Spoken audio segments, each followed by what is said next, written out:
आदि को होश आ गया था। इस वक्त कमरे में सिर्फ आदि और आराध्या थे। दोनों भाई बहन एक दूसरे को देख रहे थे। दोनों की आंखों में हजार इमोशंस थे और अपनी इन्हीं इमोशनल आंखों से दोनों बस एक दूसरे को देख रहे थे। आदि को होश में आता है तो वह देखता है कि आराध्या की आंखों में आंसू आ गए थे। बस बहन ही थी, बाकी सब कुछ गायब था।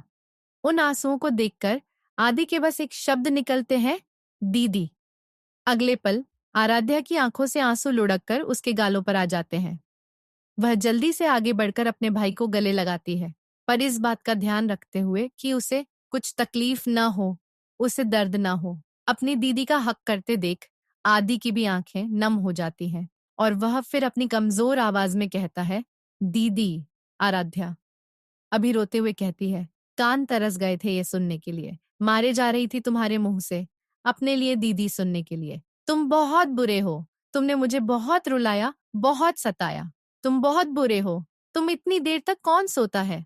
तुम्हें पता है कितना डर गई थी मैं। मुझे लगा मैं अकेली रह जाऊंगी। पता है कितने बुरे बुरे ख्याल आ रहे थे। आंखों में आंसू लिए वह उसकी तरफ देख रहा था। वह काफी कमजोर था। ऑपरेशन, गोलियां और इतने दिन को मरने की वजह से उसका शरीर काफी कमजोर हो गया था। पर वह आराध्या का रोता हुआ चेहरा भी नहीं देख सकता था। इसलिए उसने अपनी कमजोर आवाज में कहा, सॉरी, पर तुम रो मत। मैं अपने घर ही आ रहा था, हमेशा के रास्ते से। पर पता नहीं कहां से वह ट्रक आया। और यह सब मैंने कुछ नहीं किया। यह सब बोलते हुए उसकी आवाज अटक रही थी। बोलने के लिए भी उसे बहुत ज्यादा एनर्जी की जरूरत पड़ रही थी। आराध्या तुरंत उसे अलग करती है और उसकी आंखों में आए आंसू को पोंछते हुए कहती है, शांत शांत। अभी अभी तुम्हारा ऑपरेशन हुआ है। ज्यादा स्ट्रेस मत लो खुद पर। मुझे सब पता है। इसमें तुम्हारी कोई गलती नहीं है। इसलिए शांत हो जाओ। और मैं तो खुशी के मारे रो रही हूं, समझे?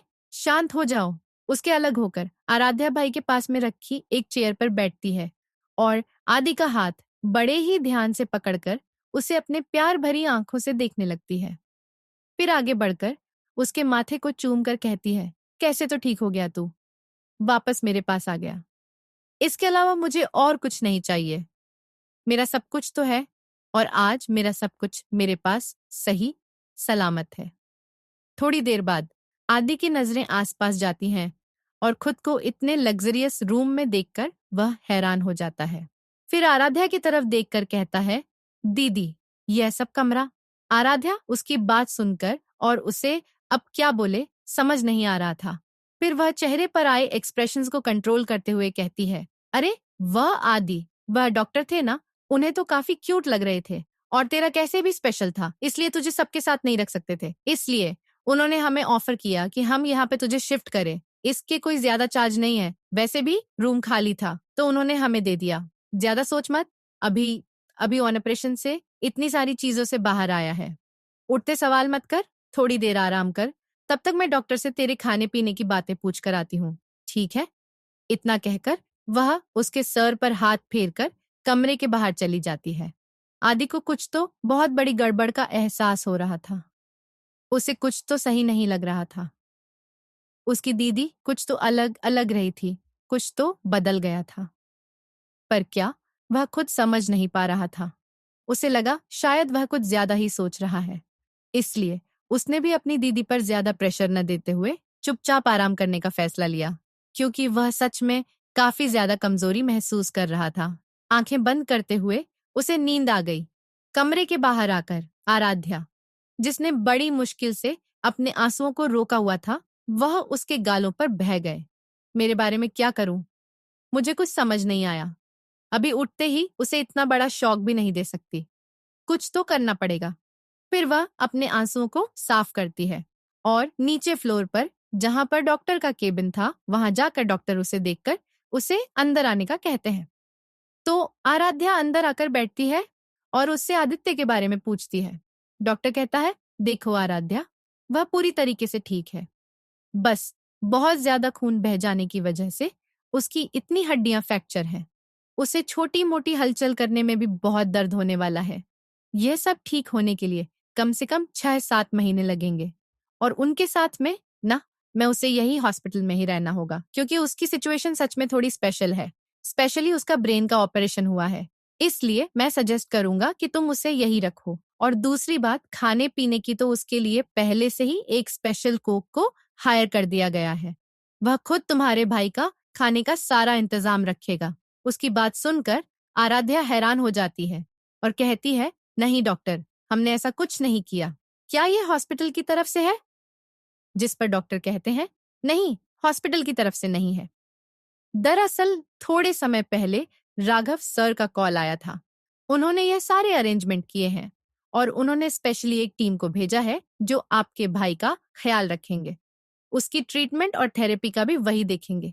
हमारा स्टाफ सिर्फ रेगुलर चेकअप करेगा और बाकी कुछ नहीं। उसकी बात सुनकर आराध्या को भी थोड़ी राहत मिली कि देव ने सच में अपने शब्द रखे। उसने उसके भाई को सबसे अच्छे ट्रीटमेंट और फैसिलिटीज देने का वादा किया था और वह वादा उसने निभाया। फिर थोड़ी देर बाद और डॉक्टर से बात करने के बाद वह केबिन से बाहर आती है और कमरे में चली जाती है। वहां जाकर वह देखती है कि आदि सो रहा था। वह उसके पास जाती है, उसका हाथ पकड़कर बस उसे देखने लगती है, मानो वह एक सपना देख रही हो। उसका भाई सही सलामत उसके सामने, उसके पास है। यही उसके लिए बहुत बड़ी बात थी। वह बस एकटक अपने भाई को देख रही थी। कभी उसके सर पर हाथ फेरती, तो कभी उसके हाथों को चूमती। उसे अपने भाई से नजरें नहीं हटा रही थी। देखते ही देखते कब रात हो गई, पता ही नहीं चला। रात को एक नर्स अंदर आई, खाना लेकर। तब तक आदि भी जा चुका था। नर्स ने उसे अच्छे से बैठाया, उसके सामने एक छोटा सा टेबल रखा और उस पर सूप और दलिया जैसा एकदम पतला पतला खाना रखा। आदि के हाथ में भी चोट लगी थी। इस वजह से नर्स जब उसे खाना खिलाने के लिए आगे बढ़ी तो आराध्या ने उसे रोक दिया और जाने के बाद आराध्या खुद अपने हाथों से आदि को खाना खिलाने लगी। वही, पहले तो ऐसा फीका खाना देखकर आदि का मुंह बन जाता है।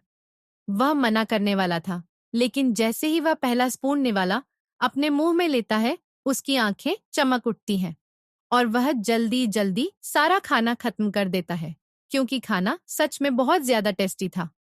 हेल्दी और टेस्टी हो तो कौन ही खाने से मना करे। खाना खाने के बाद आराध्या उसे उसकी रात की दवाइयां देती है और उसे वापस लेटाती है। तभी उसके फोन पर राघव का मैसेज आता है कि थोड़ी देर बाद उसे लेने के लिए ड्राइवर आ रहा है। यह मैसेज पढ़कर आराध्या का दिल बैठ जाता है। वह घबराई हुई नजरों से अपने भाई की तरफ देखने लगती है। वही बट पर सो रहे हैं। आदि ने उसके ऐसे एक्सप्रेशंस नोटिस कर लिया और पूछा, क्या हुआ दीदी, कुछ प्रॉब्लम है? तो आराध्या कहती है, नहीं, प्रॉब्लम नहीं। दरअसल मुझे जॉब पर जाना है, मेरी नाइट शिफ्ट है ना। पर मैं तुझे यहाँ अकेला कैसे छोड़कर जाऊं? वही सब सोचकर परेशान थी। आदित्य भी उसकी बात समझते हुए कहता है, दीदी, आप मेरी टेंशन मत लो। आप जो भी हो, अब मैं दवाई लेकर सो जाऊंगा। तो आपके यहाँ रुकने की जरूरत नहीं है। वैसे भी मैं सो जाऊंगा। फिर आप क्या ही करोगे? ना, अब चली जाओ। अगर कुछ हुआ तो मैं आपको फोन कर दूंगा। उसकी बात सुनकर आराध्या ने कहा, पक्का ना? अगर कुछ भी प्रॉब्लम होगा तो मुझे बताना। जिस पर आदि हाँ में कर देता है। तो आराध्या भी राहत की सांस लेती है। आधे घंटे बाद आदि को अच्छे से सुलाकर कमरे से बाहर आती है और जब वह अस्पताल के नीचे ग्राउंड फ्लोर पर पार्किंग एरिया में पहुंचती है तो वहां पर उसे राघव खड़ा मिलता है, जो उसे खुद लेने आया था। राघव उसे देखकर ग्रेट करता है। आराध्या कहती है, यह सब करने की जरूरत नहीं है, यह सिर्फ अपने बॉस के फैमिली के सामने करना। इतना कहकर वह गाड़ी में बैठ जाती है। वही, उसकी बातों में गुस्सा और नाराज राघव सब समझ सकता था, पर वह भी कर क्या सकता था? उसे भी अपने बॉस के आर्डर फॉलो करने थे। वह आराध्या का दर्द भी समझ रहा था, पर वह कुछ कर नहीं सकता था। इसलिए वह भी गाड़ी में बैठा। उन दोनों के बैठते ही गाड़ी वहां से निकल पड़ती है अपने मंजिल की ओर।